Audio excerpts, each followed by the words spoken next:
Electronic devices എന്ന സബ്ജക്റ്റിലെ inductor എന്ന ടോപ്പിക്കാണ് ഈ വീഡിയോയിൽ ഡിസ്കസ് ചെയ്യുന്നത്. അപ്പം ഇൻഡക്റ്റർ എന്ന് പറഞ്ഞിട്ടുണ്ടെങ്കിൽ ഒരു പാസീവ് ഡിവൈസാണ്, 2 ടെർമിനൽ ഡിവൈസാണ്. ഇനി ഒരു ഇൻഡക്റ്റർ നമ്മൾ ഉണ്ടാക്കിയെടുക്കുന്നത് ഒരു കോയിലിനെ നമുക്ക് ഒരു പെർട്ടിക്കുലർ പാറ്റേണിൽ വൗണ്ട് ചെയ്ത് കഴിഞ്ഞിട്ടുണ്ടെന്നുണ്ടെങ്കിൽ നമുക്കൊരു ഇൻഡക്റ്റർ ഫോം ചെയ്യാൻ പറ്റും. അപ്പം ആ ഇൻഡക്റ്റർ തന്നെ നമുക്ക് അതൊരു കോറിൻ്റെ പുറത്താണ് നമ്മൾ വൗണ്ട് ചെയ്യുന്നതെന്നുണ്ടെങ്കിൽ അതിൻ്റെ പ്രോപ്പർട്ടി മാറുന്നുണ്ട്. ഇവിടെ ഫിഗറിൽ കാണിച്ചിരിക്കുന്നത് ഒരു സിംപ്ലി കോയിൽ മാത്രം വൗണ്ട് ചെയ്തിട്ട് നമ്മളൊരു ഇൻഡക്റ്റർ ഫോം ചെയ്യുന്നതാണ്. അങ്ങനെ നമ്മളൊരു ഇൻഡക്റ്റർ ഫോം ചെയ്ത് കഴിഞ്ഞിട്ടുണ്ടെങ്കിൽ അതിലൂടെ ഇലക്ട്രിക് കറൻറ്റ് പാസ് ചെയ്ത് കഴിഞ്ഞാൽ അവിടെ എന്ത് ചെയ്യും, ഒരു മാഗ്നറ്റിക് ഫീൽഡ് ക്രിയേറ്റ് ചെയ്യും. ആ മാഗ്നറ്റിക് ഫീൽഡിലാണ് ഇൻഡക്റ്റർ എനർജി സ്റ്റോർ ചെയ്യുന്നത്. അപ്പം പറഞ്ഞത് ഇൻഡക്റ്റർ എന്ന് പറഞ്ഞിട്ടുണ്ടെങ്കിൽ പാസീവ് ഡിവൈസാണ്, 2 ടെർമിനൽ ഡിവൈസാണ്. Then when electric current flows through an inductor, it stores energy in its magnetic field. ഇൻഡക്റ്ററിലൂടെ ഒരു കറൻറ്റ് പാസ് ചെയ്യുന്ന സമയത്ത് അവിടെ എന്ത് ചെയ്യും, ഒരു മാഗ്നറ്റിക് ഫീൽഡ് ക്രിയേറ്റ് ചെയ്യും. ആ മാഗ്നറ്റിക് ഫീൽഡിലാണ് ഈ ഇൻഡക്റ്റർ എനർജി സ്റ്റോർ ചെയ്യുന്നത്. ഇനി ഇൻഡക്റ്ററിൻ്റെ പ്രോപ്പർട്ടി മെഷർ ചെയ്യാനുള്ള ടേമാണ് ഇൻഡക്റ്റൻസ് എന്ന് പറയുന്നത്. അപ്പം ഇൻഡക്റ്റൻസ് എന്ന് പറഞ്ഞിട്ടുണ്ടെങ്കിൽ it is the property of a coil which opposes changes in current by means of energy storage in the form of magnetic field. ഈ ഇൻഡക്റ്റൻസ് എന്ന് പറയുന്ന പ്രോപ്പർട്ടി എപ്പോഴും എന്ത് ചെയ്യും, ഈ ഇൻഡക്റ്ററിലൂടെ ഫ്ലോ ചെയ്യുന്ന കറൻറ്റിൽ എന്തെങ്കിലും ചേഞ്ചസ് ഉണ്ടാവുന്നുണ്ടെങ്കിൽ അതിനെ ഒപ്പോസ് ചെയ്തുകൊണ്ടിരിക്കും. ഈ പ്രോപ്പർട്ടി നമ്മൾ എന്ത് പറയുന്നത്, ഇൻഡക്റ്റൻസ് എന്ന് പറയുന്നത്. Inductance is the property of a coil which opposes changes in the current by means of energy storage in the form of magnetic field. അപ്പം ഇൻഡക്റ്ററിലൂടെ കറൻറ്റ് ഫ്ലോ ചെയ്യുന്ന സമയത്ത് അവിടെ മാഗ്നറ്റിക് ഫീൽഡ് ക്രിയേറ്റ് ചെയ്യുമെന്ന് പറഞ്ഞു. അപ്പം മാഗ്നറ്റിക് ഫീൽഡിന് നമുക്ക് ഫ്ലക്സ് എന്ന് പറയാം. മാഗ്നറ്റിക് ഫീൽഡ് ഓർ ഫ്ലക്സ് അവിടെ ക്രിയേറ്റ് ചെയ്യുന്നുണ്ട്. ഈ മാഗ്നറ്റിക് ഫീൽഡ് എന്ന് പറയുന്നത് അതിലൂടെ ഫ്ലോ ചെയ്യുന്ന കറൻറ്റിൻ്റെ എമൗണ്ടിന് പ്രൊപ്പോർഷണലാണ്. അപ്പം the strength of this magnetic field is directly proportional to the amount of the current in the coil. എത്രത്തോളം സമയം ഈ കറൻറ്റ് കോൺസ്റ്റൻ്റ് ആയിട്ട് നിൽക്കുന്നോ അത്രയും സമയം ഈ മാഗ്നറ്റിക് ഫീൽഡും കോൺസ്റ്റൻ്റ് ആണ്. ഇനി എപ്പോഴാണോ ഈ ഇതിലൂടെ ഫ്ലോ ചെയ്യുന്ന കറൻറ്റ് ചേഞ്ച് ചെയ്യുന്നത് ആ സമയത്ത് എന്ത് ചെയ്യും, അവിടെ ജനറേറ്റ് ചെയ്യുന്ന മാഗ്നറ്റിക് ഫീൽഡും ചേഞ്ച് ചെയ്യും. ആ മാഗ്നറ്റിക് ഫീൽഡിനനുസരിച്ച് എന്ത് ചെയ്യും, ആ ചേഞ്ച് ചെയ്യുന്ന മാഗ്നറ്റിക് ഫീൽഡിനനുസരിച്ച് അവിടെ ഒരു വോൾട്ടേജ് ഇൻഡ്യൂസ് ചെയ്യും. EMF force, electro magnetic force എന്നൊക്കെ പഠിച്ചിട്ടുണ്ടാവും. ആ ഇലക്ട്രോ മാഗ്നറ്റിക് ഫോഴ്സ് എന്ത് ചെയ്യും, അവിടെ ഇൻഡ്യൂസ് ചെയ്യുന്നുണ്ട്. അപ്പം ഇവിടുത്തെ കറൻറ്റ് ചേഞ്ച് ചെയ്യുന്നതിനനുസരിച്ച് മാഗ്നറ്റിക് ഫീൽഡ് ചേഞ്ച് ചെയ്യും. അതിനനുസരിച്ച് എന്ത് ചെയ്യും, ഒരു വോൾട്ടേജ് അവിടെ ഇൻഡ്യൂസ് ചെയ്യും. ഈ ഇൻഡ്യൂസ് ചെയ്യുന്ന വോൾട്ടേജിൻ്റെ മാഗ്നിറ്റ്യൂഡ് എന്ന് പറഞ്ഞിട്ടുണ്ടെങ്കിൽ directly proportional to the rate of change of current. പറഞ്ഞു, കറൻറ്റ് ചേഞ്ച് ചെയ്യുന്നതിനനുസരിച്ച് മാഗ്നറ്റിക് ഫീൽഡ് ചേഞ്ച് ചെയ്യും, മാഗ്നറ്റിക് ഫീൽഡിനനുസരിച്ച് വോൾട്ടേജ് ഇൻഡ്യൂസ് ചെയ്യുന്നത് ചേഞ്ച് ചെയ്യും. അപ്പം നമുക്ക് എന്ത് പറയാം, ഇവിടുത്തെ ഇൻഡ്യൂസ് ചെയ്യുന്ന വോൾട്ടേജ് എന്ന് പറഞ്ഞിട്ടുണ്ടെങ്കിൽ directly proportional to the rate of change of current എന്ന് പറയാം. അതിനെ നമുക്കൊരു ഇക്വേഷൻ വെച്ച് റെപ്രസെൻ്റ് ചെയ്യാം. ഇൻഡ്യൂസ് ചെയ്യുന്ന വോൾട്ടേജിനെ നമുക്ക് V എന്ന് പറഞ്ഞ് ഡിനോട്ട് ചെയ്യാം. അത് പ്രൊപ്പോർഷണൽ ടു di/dt. ഈ di/dt എന്ന് പറഞ്ഞിട്ടുണ്ടെങ്കിൽ കറൻറ്റ്, di/dt എന്ന് പറഞ്ഞിട്ടുണ്ടെങ്കിൽ ചേഞ്ച് ഇൻ കറൻറ്റാണ്.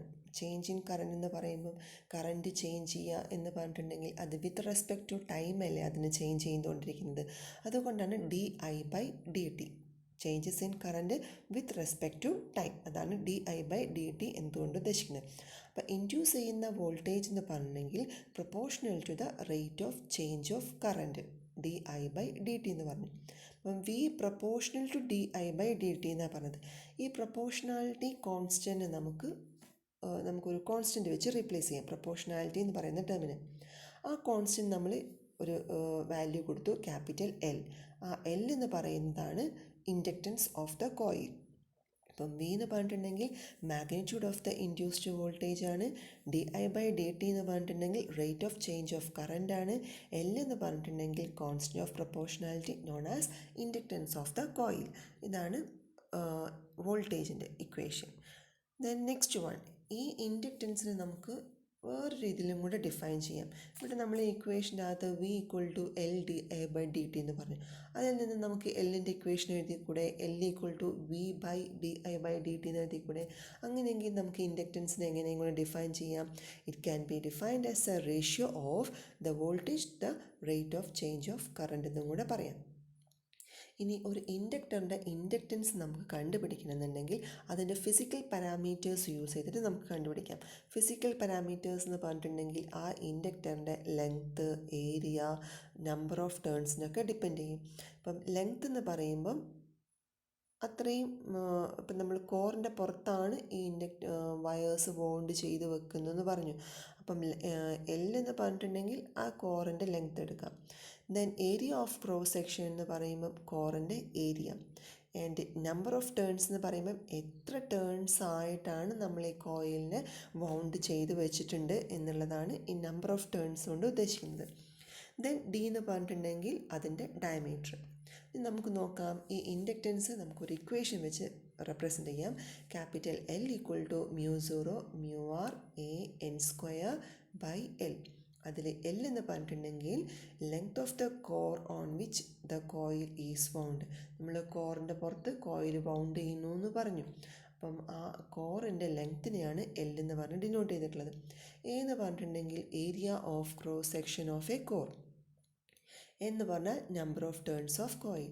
μ0 എന്ന് പറഞ്ഞിട്ടുണ്ടെങ്കിൽ പെർമിയബിലിറ്റി ഓഫ് ഫ്രീ സ്പേസ്. ഒരു കോൺസ്റ്റൻറ്റ് ടേമാണ്, ഡയമെൻഷൻലെസ് ടേമാണ്, യൂണിറ്റ്ലെസ് ടേമാണ്. μ0 = 4π × 10⁻⁻⁷ എന്ന് പറയുന്നത് കോൺസ്റ്റൻറ്റ് വാല്യൂ, ഫിക്സ്ഡ് ആണ്, മാറ്റമൊന്നുമില്ല, ഫ്രീ സ്പേസിൻ്റെ വാല്യൂ.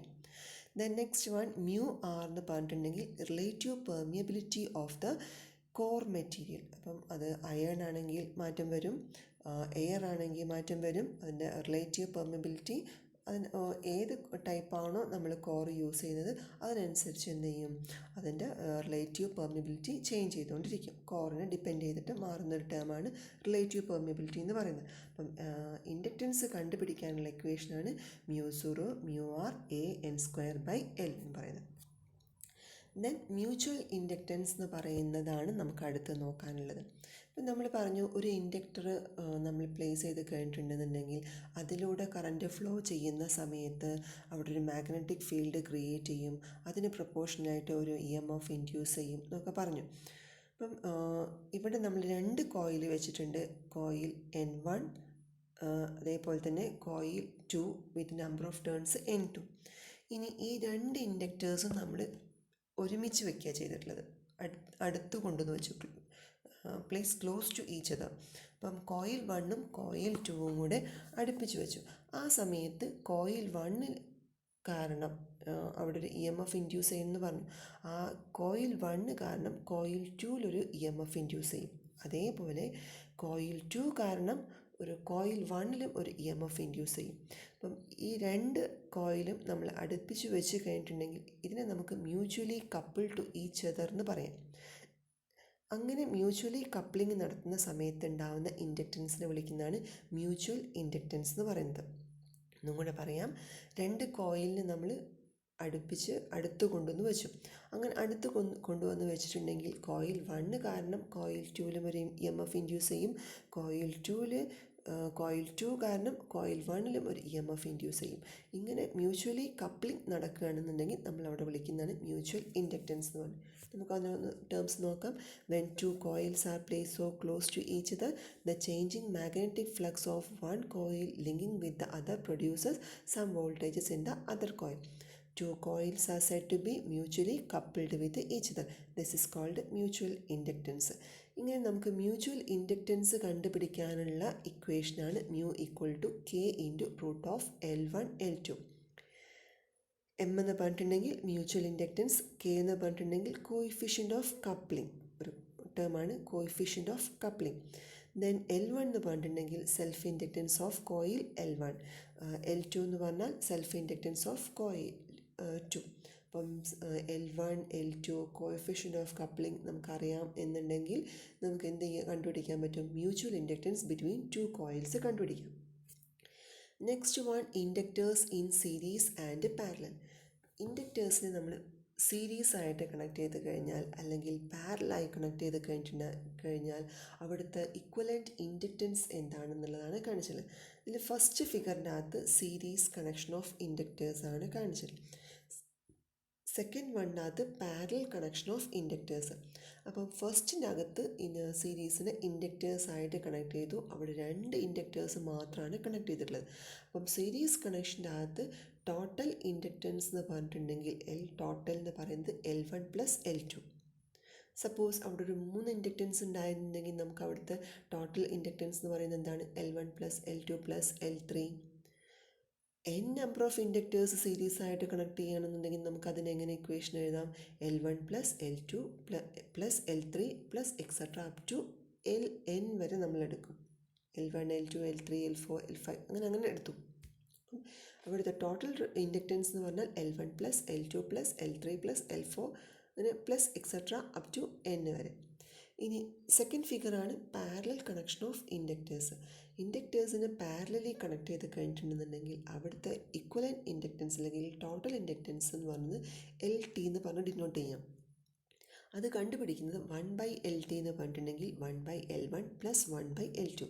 സപ്പോസ് അവിടെ 3 ഇൻഡക്റ്റൻസ് പാരലായിട്ട് കണക്ട് ചെയ്തിട്ടുണ്ടെങ്കിൽ നമുക്ക് എങ്ങനെ അവിടുത്തെ ടോട്ടൽ ഇൻഡക്റ്റൻസ് കണ്ടുപിടിക്കാം? 1/LT = 1/L1 + 1/L2 + 1/L3. അവിടെ n number of inductors parallelly connect ചെയ്തിട്ടുണ്ടായിരുന്നുണ്ടെങ്കിൽ 1/LT = 1/L1 + 1/L2 + 1/L3 + etcetera up to 1/Ln വരെ നമുക്ക് കണ്ടുപിടിക്കാം. അപ്പം ഇതേതിന് ഈക്വലൻ്റ് ആണ്? നമ്മൾ റെസിസ്റ്റേഴ്സിനെ സീരീസും പാരലലി കണക്ട് ചെയ്യുമ്പം ഇതേ പാറ്റേണിൽ തന്നെയാണ് നമ്മൾ ചെയ്യുന്നത്. റെസിസ്റ്റേഴ്സ് നമ്മൾ സീരീസ് കണക്ട് ചെയ്തപ്പം R ഇക്വലൻ്റ് എന്ന് പറയുന്നത് R1 + R2 ആണ്. അതേപോലെ തന്നെയാണ് ഇൻഡക്റ്റൻസിനെ സീരീസ് ആയിട്ട് കണക്ട് ചെയ്യുന്ന സമയത്ത് ടോട്ടൽ ഇൻഡക്റ്റൻസ് എന്ന് പറയുന്നത് L1 + L2. ഇത്രയാണ് ഈ വീഡിയോയ്ക്കകത്ത് പറയുന്നത്. നെക്സ്റ്റ് വീഡിയോയ്ക്കകത്ത് നമുക്ക് ടൈപ്സ് ഓഫ് ഇൻഡക്റ്റേഴ്സ് പഠിക്കാം.